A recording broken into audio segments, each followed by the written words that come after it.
ফের পশ্চিমবঙ্গের বাসিন্দাকে NRC notice. নদিয়ার দুই বাসিন্দার কাছে নথি চেয়ে নোটিশ পাঠালো অসমের বিজেপি সরকার। আতঙ্কে বাসিন্দারা। নদিয়ায় এই দুজন আমাদের নাগরিক বাংলার, তারা অলরেডি এনআরসি নোটিশ পেয়েছে। ফের পশ্চিমবঙ্গের বাসিন্দাকে এনআরসি নোটিশ পাঠালো অসমের বিজেপি সরকার। নদিয়ার ধুবুলিয়ার দুটি বাড়িতে পৌঁছেছে এনআরসি নোটিশ। সঞ্জু শেখ এবং আরশাদ শেখের নামে এনআরসি নোটিশ।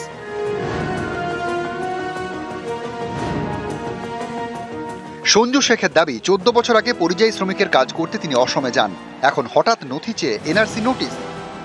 এই মাসের 3 তারিখে আমার কাছে একটা কাগজ আসে আসাম থেকে। সেটা পুরোটাই আসামি ভাষায় লেখা রয়েছে। বলল যে এটা এনআরসির কাগজ। এটা পুরোটাই ভুলভাবে এসেছে। আমার বাপ দাদা 14 পুরুষ সবাই এখানেই বসবাস।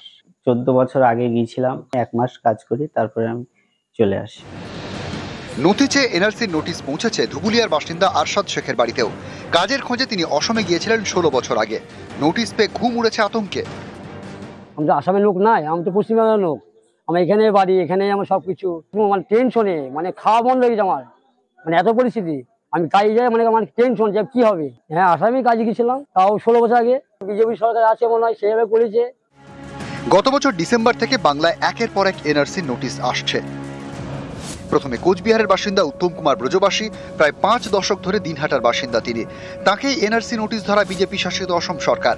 এরপরে আলিপুরদুয়ারের ফালাকাটার বাসিন্দা অঞ্জলি শীলকে এনআরসি নোটিশ ধরানো হয়। তারপর মাথাভাঙার নিশিকান্ত দাস, কোচবিহারে তুফানগঞ্জের বাসিন্দা মমিনা বিবি। এবার নদিয়ার দুই বাসিন্দাকে এনআরসি নোটিশ। সমীর রুদ্র, নিউজ 18 বাংলা। বাংলায় কথা বলায় বাংলাদেশি তকমা। দিল্লি থেকে জোর করে বাংলাদেশে পাঠিয়ে দেওয়া হয় বীরভূমের অন্তঃসত্ত্বা সোনালী খাতুন সহ 3 পরিযায়ী শ্রমিককে। তাদের সঙ্গে আরো 3 জন নাবালক। এই 6 জনকে দেশে ফেরানোর জন্য আগেই কেন্দ্রকে সময় বেঁধে দেয় কলকাতা হাইকোর্ট। আর এবার বাংলাদেশের আদালতও জানিয়ে দিল 6 জনই ভারতীয়, তাদের দেশে ফেরানোর ব্যবস্থা করতে হবে।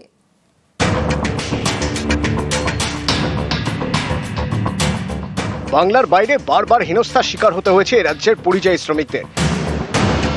বাংলা বলায় বাংলাদেশি বলে দাগিয়ে দেওয়ার চেষ্টা হয়েছে। কাউকে আটকে রাখা হয়েছে ক্যাম্পে, কাউকে পাঠিয়ে দেওয়া হয়েছে বাংলাদেশে। যেমনটা হয়েছে বীরভূমের পরিযায়ী শ্রমিক সোনালী খাতুনের সঙ্গে। এ নিয়ে জল গড়ায় কলকাতা হাইকোর্টে।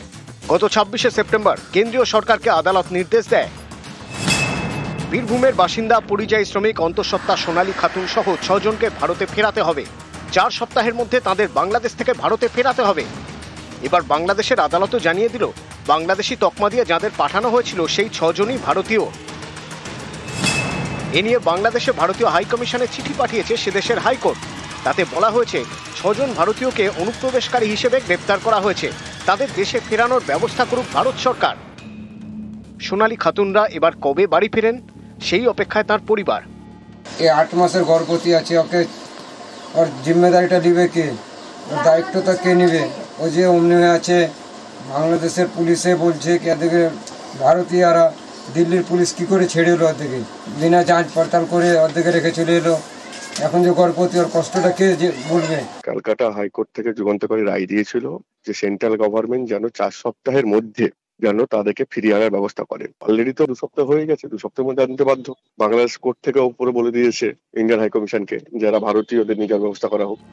বীরভূমের পাইকরের বাসিন্দা সোনালী খাতুন দিল্লির রোহিণীতে পরিযায়ী শ্রমিকের কাজ করতেন। যখন বাংলাদেশি সন্দেহে পুলিশ তাকে আটক করে তখন সোনালী অন্তঃসত্ত্বা।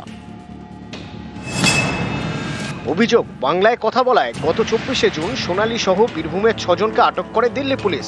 26শে জুন অসম সীমান্ত দিয়ে তাদের বাংলাদেশে পাঠানো হয়। সোনালীদের ঘরে ফেরাতে আগেই কেন্দ্রকে সময় বেঁধে দিয়েছিল কলকাতা হাইকোর্ট। এবার 6 জনকে দেশে ফেরাতে বলে ভারতীয় হাইকমিশনকে চিঠি দিল বাংলাদেশের হাইকোর্ট। বীরভূম থেকে অক্ষয় ধীবর, নিউজ 18 বাংলা। সিইওর দুর্নীতির তথ্য দাবি শুভেন্দুর। গতকালই সিইওর বিরুদ্ধে সরব মুখ্যমন্ত্রী মনোজ আগরওয়াল। দুর্নীতিগ্রস্ত বলে দাবি মুখ্যমন্ত্রীর। সোমবারের মধ্যে তথ্য দাবি বিরোধী দলনেতা। হতাশাগ্রস্ত রাজনীতি বিজেপির, পাল্টা কটাক্ষ কুণালের। আর গতকাল ঠিক কি দাবি করেন মুখ্যমন্ত্রী? সিইওর বিরুদ্ধে বিস্ফোরক মুখ্যমন্ত্রী। সিইও দুর্নীতিগ্রস্ত বলে দাবি করেন মমতা বন্দ্যোপাধ্যায়। বেড়ে খেলবেন না বলে হুঁশিয়ারি। শোনাবো আপনাদের। একটা কথা আছে না, বাঁশির চেয়ে কঞ্চি বড়। সেন্ট্রাল ইলেকশন কমিশনকে বসিয়ে রেখে এখানে যিনি সিইও স্টেটের থেকে যিনি গেছেন, যিনি যার বিরুদ্ধে অনেক কিছু অভিযোগ আছে, সেগুলো সময় হলে বলবো, এখন বলছি না। আশা করি তিনি বেড়ে খেলবেন না, মানে ওভার রিয়্যাক্ট করবেন না। তিনি বড্ড বেশি অফিসারদের থ্রেট করছেন, যিনি নিজে নানা অভিযোগে দুর্নীতিগ্রস্ত।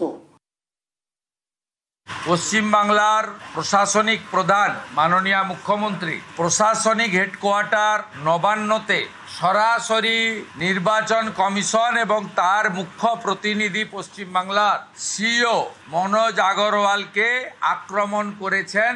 এই ভাষা গণতন্ত্রের পক্ষে বিপজ্জনক, নির্বাচন কমিশনকে হুমকি দেওয়ার নামান্তর। মনোজ আগরওয়ালের বিরুদ্ধে আপনার কাছে কি তথ্য আছে? আপনি যদি সোমবারের মধ্যে তথ্য প্রমাণ দিয়ে অভিযোগ যদি সামনে না আনেন, তাহলে ধরে নেব আপনি এসআইআর নিয়ে ভয় পেয়েছেন, ক্ষমতা হারানোর ভয় পেয়েছেন। শুভেন্দু অধিকারী বিরোধী দলনেতা এবং বিজেপি নেতারা চূড়ান্ত হতাশাগ্রস্ত, অবসাদগ্রস্ত রাজনীতি করছেন। তারা এক একটা নির্বাচন এলে এক রকম হুমকি দেন। দিল্লির নির্বাচন কমিশন ভোট করবে, এবার দেখব, করেছে, ওরা হেরেছে। সেন্ট্রাল ফোর্স দিয়ে ভোট করাবো, করিয়েছে, হেরেছে। এবার ভোটার লিস্টটাকে কারচুপি করার নানা চেষ্টা, যেটা মহারাষ্ট্র দিল্লিতে করেছে, মমতা ব্যানার্জি ধরে ফেলেছে। ওদের যে এখন জাতক্রোধ হয়ে গেছে, ওদের সব চক্রান্তগুলো ফাঁস হয়ে গেছে, সেই কারণে এই ধরনের আচরণ করে বেড়াচ্ছে।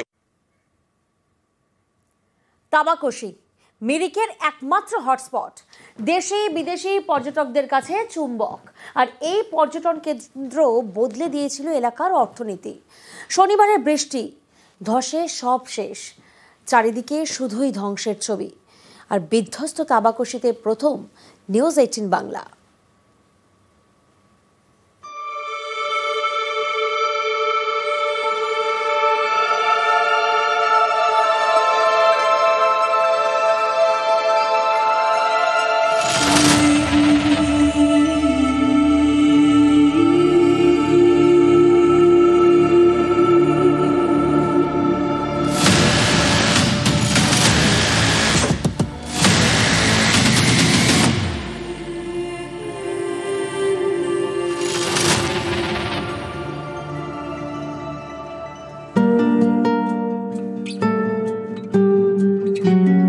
পাহাড়, নদী, জঙ্গল, চা বাগান,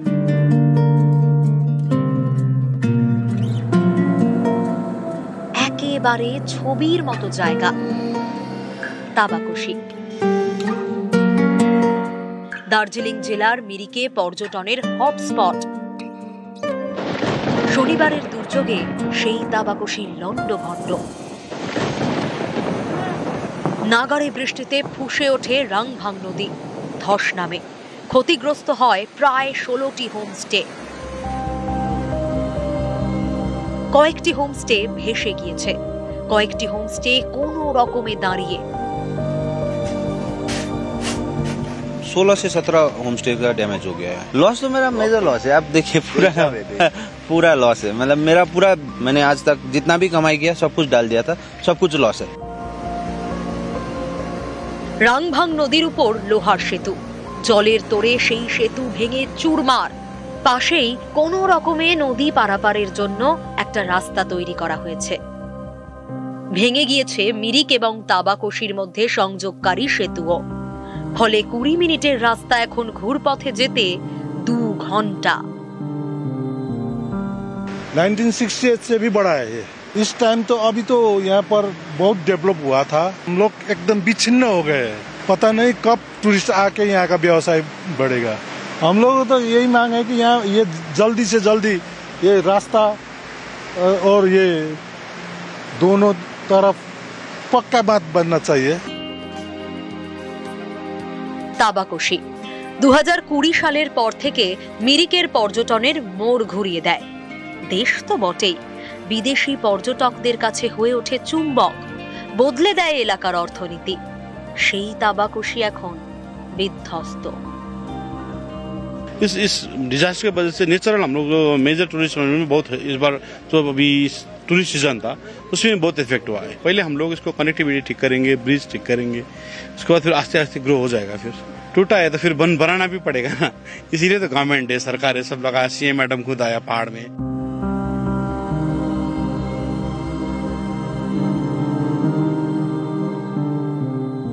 এখানকার একের পর এক হোমস্টে একেবারে কিন্তু শেষ হয়ে গেছে। স্বাভাবিকভাবে দুশ্চিন্তায় হোমস্টের মালিকেরা কবে স্বাভাবিক হবে, পর্যটকেরা বা কবে এখানে আসতে পারবেন, সেই বিষয়ে কিন্তু এখনো কোনো রকম নিশ্চয়তা নেই। ক্যামেরায় অলোক কুমার দের সঙ্গে পার্থপ্রতিম সরকার, নিউজ 18 বাংলা, তাবাকুশি।